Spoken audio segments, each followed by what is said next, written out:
เหนือฝ่าเหนือดินซำใดเนาะมื้อนี้ขอให้คนเกิดวันจันทร์ในวันที่5ขอให้เป็นวันที่โชคดีเนาะอายุก็ไม่ควันโดนๆนานๆในเด้อใบทำอิฐมาเลยมื้อนี้เนาะ1ถ้วยมาบอกว่าคนวันที่คนวันจันทร์มีการหมุนเงินหรือรอเงินก่อนจะได้ลงทุนในการจับจ่ายเงินก่อนนี่ออกเนาะเพื่อสร้างสาพัฒนาในหน้าเวียกการเงินการงานถ้าบ่ดังนั้นเนาะคนวันจันทร์ในมื้อนี้อาจจะมีโศกเนาะอาจจะมีโศกลาภจากสิ่งที่ตัวเองรอคอยหรือได้ค้าได้ขายเนาะได้เป็นเซลล์เป็นนายหน้าเป็นชิปปิ้งเนาะขายและได้กำไรเงินก่อนนั้นจะเข้ามาสร้างสาให้เฮ็ดให้ครอบครัวเฮ็ดให้ตัวเองมีหัวใจกระซุมกระซวยมีกำลังใจเข้มแข็งขึ้นเงินก่อนนี้ที่คนวันจันทร์รอคอยหมายถึงว่ามาจากโศกในการเฮ็ดเวียกในการค้าขายบ่แม่นโศกลาภลอยเด้อแต่เป็นเงินได้จากมูลมรดกตกทอดเนาะอีกอย่างนึงว่าหรือว่าเป็นเงินได้จากมูลมรดกตกทอดหรืออีกอย่างนึงว่ามาจากการค้าขายเพราะว่าเงินก่อนนี้1ถ้วยเนาะเป็นเงินที่ก่อนใหญ่ที่เจ้ามีความหวังที่เจ้าตั้งใจหวังหรือว่าเจ้าไปบ้าไปบนค้าขายอันใดอันหนึ่งเนาะที่ดินบ่หรือว่าเฮือนบ่เนาะหรือว่าจะเป็นนายหน้าเนาะเจ้าก็จะได้รับความสำเร็จในมื้อนี้และเจ้าจะได้รับข่าวเงินและได้จับเงินพร้อมเด้อบ่แม่นได้รับซื่อๆต้องได้จับพร้อมเนาะไพ่ใบนี้บอกว่าได้จับพร้อมเงินใบนี้เนาะเงินก่อนนี้คนเกิดวันจันทร์ในวันที่5จะได้จับพร้อมตื่นขึ้นมาคนวันจันทร์จะมีเงิน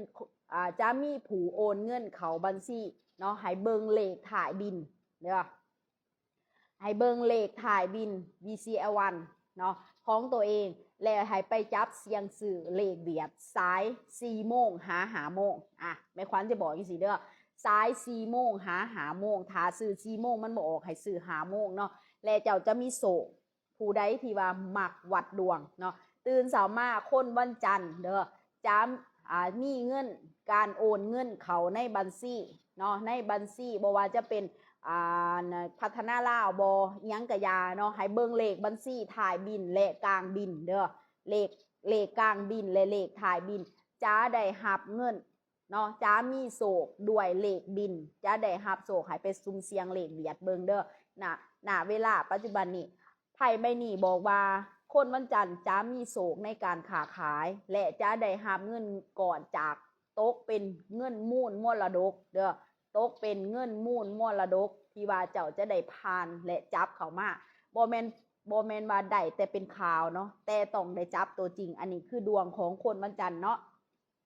ไพ่ใบทมิตมาด้วยดีเด้อพี่น้องเนาะเริ่มต้นมาด้วยดีใบที่2มาเลยใบที่2The Emperor เนาะหมายถึงว่าดวงของคนวันจันทร์มื้อนี้ถือว่าแข็งแรงคนวันจันทร์ถ้าว่าคนวันจันทร์เฮ็ดเกี่ยวกับการเงินเนาะหรือพัวพันกับหน้าเวียกการงานหรือเฮ็ดธุรกรรมเกี่ยวกับการเงินอยู่ธนาคารหรือสินเชื่อคนวันจันทร์ไพ่ใบนี้ฟันธงเลยเนาะว่าคนวันจันทร์จะได้รับโชครับทรัพย์ใหญ่และจะได้รับข่าวดีบ่ว่าจะเป็นหน้าเวียกบ่ว่าจะเป็นการเงินบ่ว่าจะเป็นการงานเนาะจะมีผู้ใหญ่ให้ความสนับสนุนจะมีผู้ใหญ่ให้การส่งเสริมคนวันจันทร์ได้หน้าเวียกมื้อนี้คนวันจันทร์เบิ่งอาจจะหดหู่แต่คนวันจันทร์จะมีผู้ใหญ่ให้ความช่วยเหลือซัพพอร์ตเนาะและเขามาแบ่งปันหน้าเวียกแก้ไข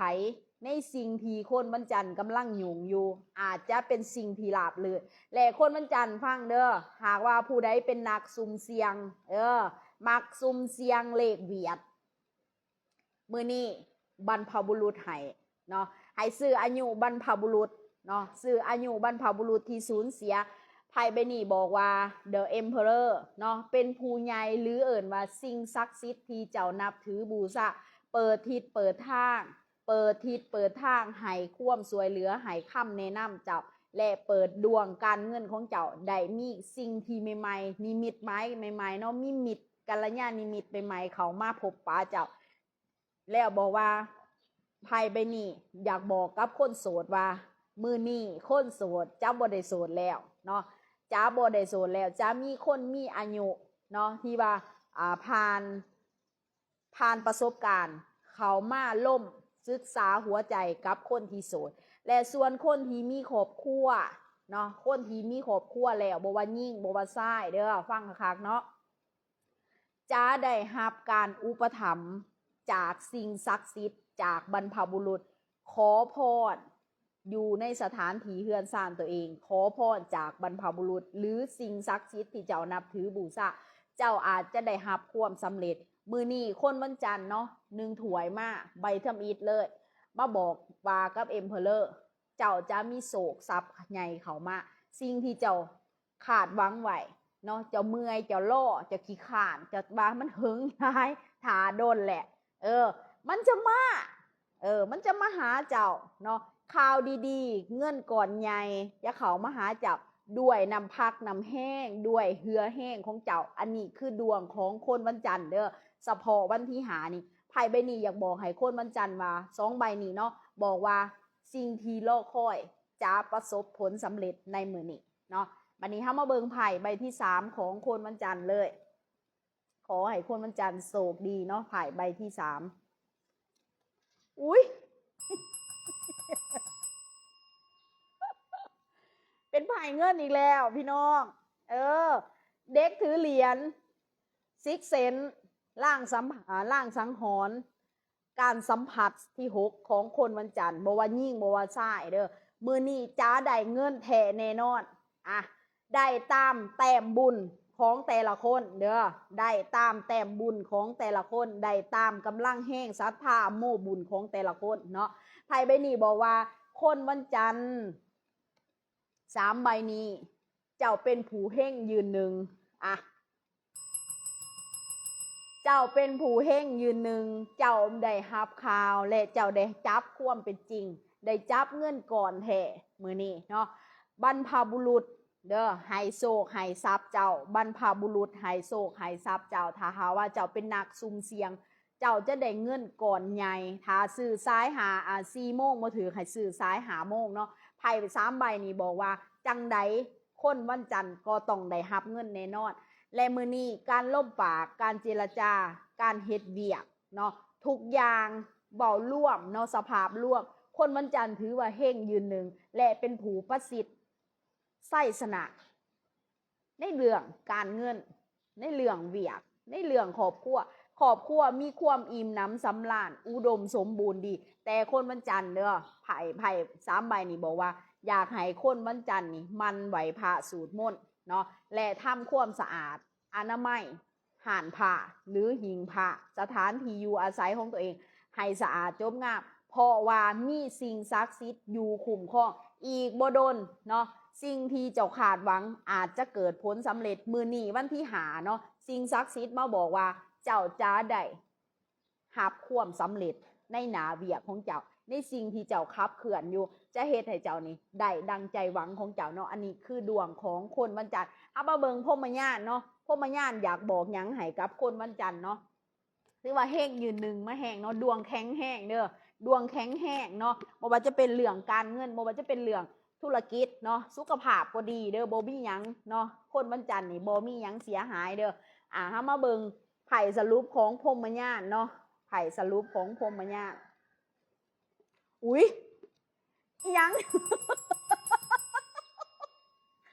คงแบ่งมาอีหยังมันสิตรงกันขนาดนี้เนาะอีหยังมันสิเป็นเรื่องเลือดเสือแท้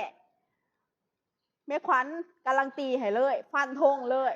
จับไผ่มาตลอดยังบ่ทันได้เจอแบบนี้มาเจอของแท้จังๆเจ้าเป็นลูกหักของสิ่งศักดิ์สิทธิ์อุ๊ยขนหัวแม่ขวัญลูก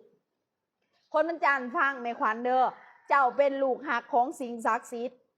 นาเวียการเงินการงานของเจ้าเนาะสิ่งที่เจ้าเฮียนหูสิ่งที่เจ้าเป็นอยู่หากว่าเจ้าเกิดขึ้น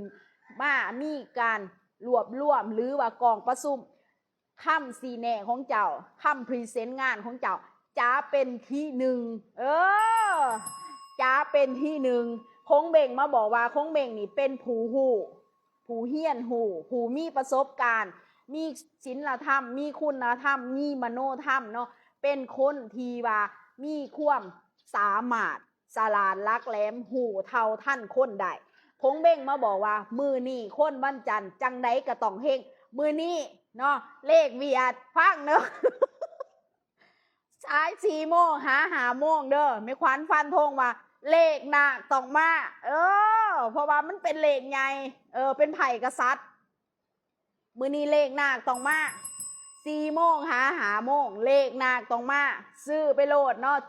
766 166ไปเลยไม่ขวัญบอกซื้อเด้อตัวนี้แต่ว่ามันออกตามไผ่เด้อพี่น้องไม่ขวัญก็อ่านตามไผ่เนาะอ่านตามไผ่หัวใจไม่ขวัญก็เต้นแห้งเลยเพราะว่าคนวันจันทร์มือนี้มีโศกเนาะโศกใหญ่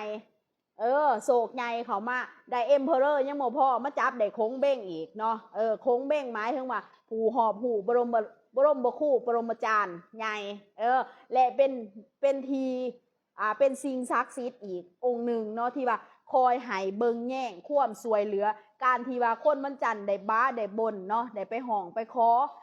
อพรจากสิ่งศักดิ์สิทธิ์นู่นนี่นั่นนอนอยู่ตามสถานที่ต่างๆไม่ขวัญพันธงเลยว่ามือนี่คนเกิดวันจันทร์จ้าได้หับความสำเร็จและจ้าได้ตามแต้มบุญของแต่ละคนเนาะจ้าได้ตามแต้มบุญของแต่ละคนถ้าหาว่าคนวันจันทร์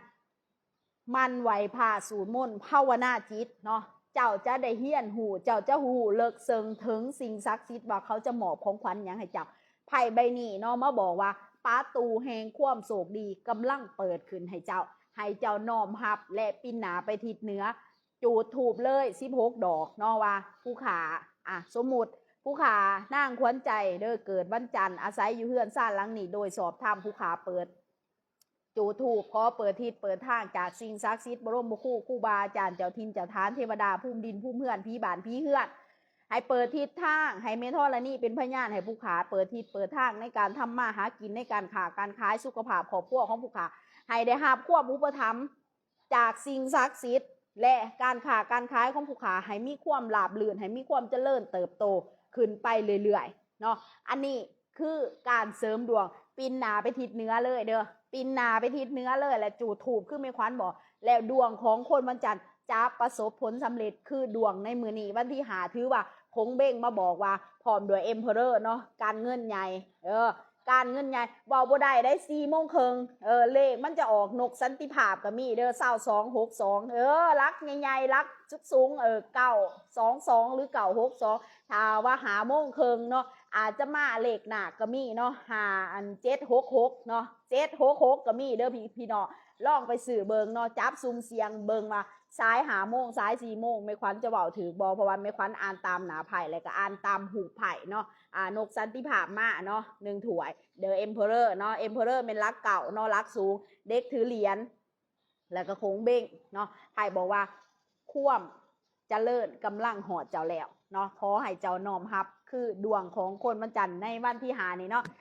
อาจจะมาเบิงเลขหนาไพ่เนาะเลขหนาไพ่ของคนวันจันทร์จะมีเลข1เลข1เลข5เลข1เลข5แล้วก็เลข1เนาะเลข1เลข5เลข1เป็นเลขประจำวันจันทร์เนาะเฉพาะวันที่หาเนาะเลข1เลข5แต่ว่าแม่ขวัญนี่มักเนาะมักแห้งเนาะเป็นเลขนกสันติภาพเนาะ922หรือ962เนาะแต่ถ้าหากว่า5 โมงแม่ขวัญมัก766คงแบ่งนี่เป็น766เลยแหละนี่บรมครูเนาะเป็น766เลยเนาะแม่ขวัญถามว่าแม่ขวัญจักหม่องซื้อแม่ขวัญก็สิซื้อนับ อันนี้เบายองเนาะดวงของคนวันจันทร์เด้ออันนี้